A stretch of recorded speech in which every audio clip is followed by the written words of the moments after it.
वीर सावरकर को लेकर के उन्होंने तर्क टिप्पणी की, कहा कि उनका एक पत्र में कहा था कि सर मैं आपके सबसे आज्ञाकारी सेवक बने रहना की विनती करता हूँ, और उस पर हस्ताक्षर किए। सावरकर ने अंग्रेजों की मदद की। उन्होंने डर के मारे पत्र पर हस्ताक्षर करके महात्मा गांधी, जवाहरलाल नेहरू और सरदार पटेल जैसे नेताओं को धोखा दिया। राहुल जी को इतिहास का बोध नहीं है। उनको इतिहास समझो यात्रा, भारत समझो यात्रा करने की आवश्यकता है। मैं उनको स्मरण दिलाना चाहता हूं कि राहुल जी की दादी इंदिरा गांधी जी ने वीर सावरकर जी के लिए क्या कहा था, remarkable son of India. Remarkable son of India कह करके इंदिरा गांधी जी ने वीर सावरकर जी को सम्मानित किया था।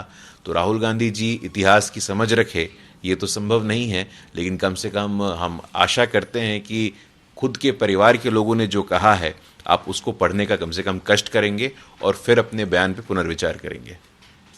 इस बयान को लेकर के सावरकर के रिश्तेदार यानी उनके पोते रणजीत सावरकर और शिवसेना सांसद राहुल सेवाला ने कांग्रेस नेता राहुल गांधी के खिलाफ स्वतंत्रता सेनानी का अपमान करने के मामला दर्ज कराया।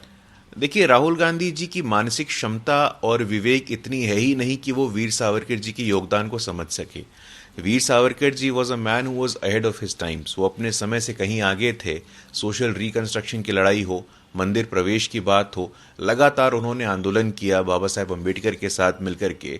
तो राहुल गांधी जी की अपेक्षा, मुझे लगता है कि ये गलत है उनसे अपेक्षा ही रखना कि वो इतिहास की समझ रखे। लेकिन महाराष्ट्र में जो उनके पुराने साथी हैं, उद्धव ठाकरे जी का मैं बयान देख रहा था, उन्होंने भी इस पे साथ नहीं दिया है। और बाला साहब ठाकरे जी की जयंती के दिन इस प्रकार का निराधार और बेबुनियाद बयान देना, ये मुझे लगता है कि राहुल जी इस पे अविलंब पुनर्विचार करें तो ज्यादा बेहतर रहेगा। कई नए लोग बांग्लादेश से पश्चिम बंगाल में आ रहे हैं। इनमें से कई लोग हिंदू भावनाओं के आधार पर बीजेपी को वोट देते हैं। कृपया सुनिश्चित करें कि हमारी पार्टी का समर्थन करने वाले को ही मतदाता सूची में जगह मिले। टीएमसी विधायक खोकन दास ने यह बयान दिया है। अब देखिए, तृणमूल के लोग लॉ एंड ऑर्डर और इलीगल इमिग्रेशन पे कुछ बयान देते हैं तो मुझे तो हंसी आती है। तृणमूल की ही नेता थे, हमें याद है 2 मई जब चुनाव के नतीजे आए थे, खेला होबे के नाम पे जो पश्चिम बंगाल की सड़कों पे तांडव हुआ, हिंसा का तांडव हुआ, रेप हुआ, अत्याचार हुआ। तो तृणमूल के लोग यदि लॉ एंड ऑर्डर न्याय व्यवस्था पे कुछ बात कहते हैं तो मुझे तो इस पे हंसी आती है। 19 नवंबर को पूर्व प्रधानमंत्री इंदिरा गांधी की 105वीं जयंती पर केवल महिला विधायक, सांसद, पार्टी कार्यकर्ता, पंचायत सदस्य भारत जोड़ो यात्रा में महिला शक्ति का प्रदर्शन करने के लिए भारत जोड़ो यात्रा में शामिल होंगे राहुल गांधी के साथ। जयराम रमेश ने यह देखिए, ये इस यात्रा की शुरुआत से लेकर के आज तक इस यात्रा में भारत तोड़ने के अलावा और कुछ नहीं हुआ है।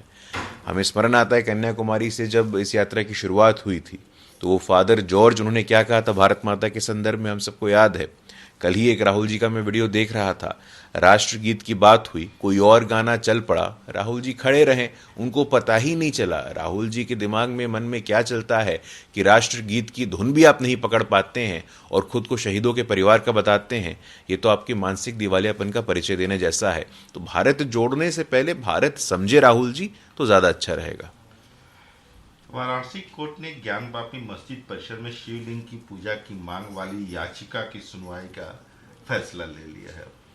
देखिए, जुडिशियल प्रोसेस है, न्यायिक प्रक्रिया है और अपने न्यायिक प्रक्रिया के अनुसार दोनों पक्षों की बात को सुना जाएगा, उसका निष्पक्ष आकलन और मौलिक विश्लेषण किया जाएगा और कोर्ट का जो भी निर्णय आएगा कोई पक्ष स्वागत करेगा, कोई इसको आगे चुनौती देगा। तो जुडिशियल प्रोसेस है, जुडिशियल प्रोसेस पे हम लोग का टिप्पणी करना उचित नहीं है।